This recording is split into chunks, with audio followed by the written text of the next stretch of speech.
Hey guys, this is Pastor Caleb. I'm the pastor of Calvary Chapel Fullerton, and this is George Markey, who is the senior pastor of Calvary Chapel Kiev. And for those of you guys that have been following with us, we wanted to get you an update that you can share with your family, your friends, your churches, as we've been trying to keep information that's going on right now in Ukraine. We've got some very exciting things. We've been able to help a lot of people. We're seeing people get out, get to safety. We're keeping aid going in.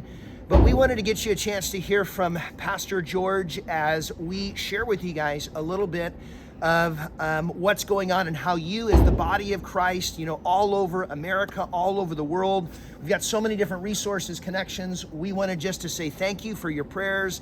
Thank you for how you're connecting and tell you how you can get involved and just a little bit of some of these miracles, some of these things that God is doing in terms of just getting people from the east to the west, getting them safe and seeing the body of Christ respond. So, George, the people that are listening, what do they need to know right now about your home country of Ukraine? Yeah, all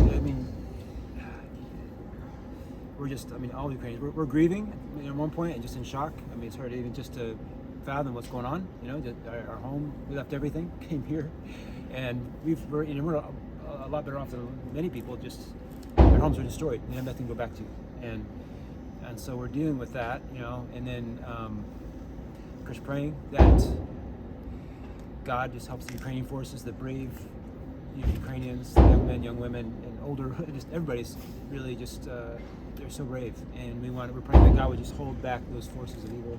We know that, of course, that's not about flesh and blood. It's these, Satan going to come kill, steal, and destroy, right? But so just pray for that, just for life.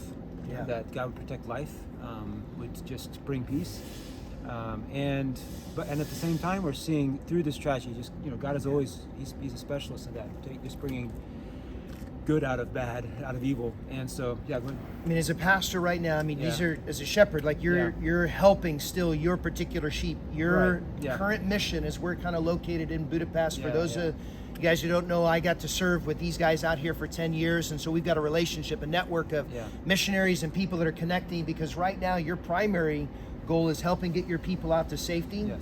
You're focusing in on evacuating people, getting them reestablished here, and at the same time you're supporting a whole network of Ukrainians there on the front lines of Ukraine.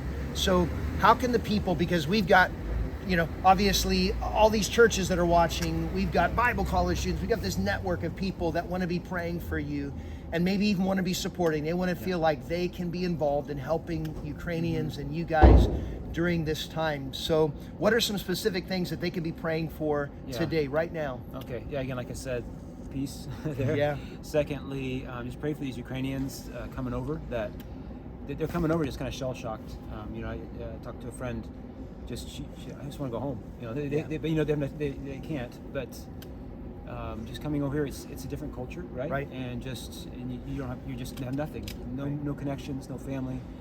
So just pray for them. They need just comfort, and that's what we're trying to do. We want to really network these Ukrainians, really help them to come together and grieve together, but also begin to help each other rebuild their lives, helping the locals here, the local churches. And again, they're wonderful. We're just getting a wonderful response, especially from our Calvary family, and it's so great. But pray for that they would know how to minister. There's language barriers, right? Cultural barriers, and also not knowing what they're coming from exactly. Right. So they're coming over, they need special help, right? Of course, you can always pray for them, and the church can always just show them love. But knowing how to do that, how to help them in the long term, we're going to put them in communities of families of churches, where they can just rebuild. Because it's real. Last night you left headquarters because you went to go drive 3 hours to celebrate your son's birthday. In the middle of an evacuation, leaving his home.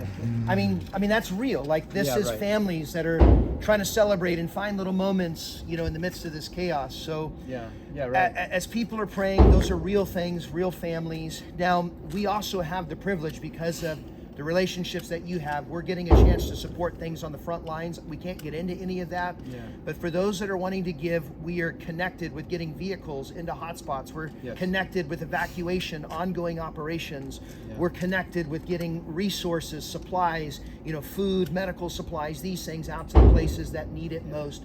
For people that are wanting to help, there's a couple of churches, right now that are helping just get supplies to the front lines, what are those particular churches that people can just click on today, Right. give, and know that it's getting into your hands as you're getting stuff to our whole, Ukrainians coming out and Ukrainians on the front lines? Right. Yeah. Well, I mean, because we been there for 30 years, we have connections with people on the ground, not just Calvary. Right. Right. I'm No. with a group of chaplains, and they have their connections. And, Right.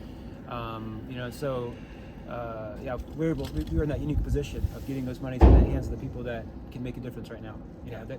They're handing out food to people that are starving to death, right? Because they're being cut off, and getting out, families that they know out, evacuating them, and with the refugees, we're trying to build networks. It's going to take time. People that can dedicate their time, so they need to be taken care of. So, especially Ukrainians, we need them. We want to build information centers, people that are going to be working 24/7, just placing people, meeting them at the train station. Right now, yesterday I was kind of overwhelmed. Just one of the pastors here in Budapest saying, we're going out to the train station.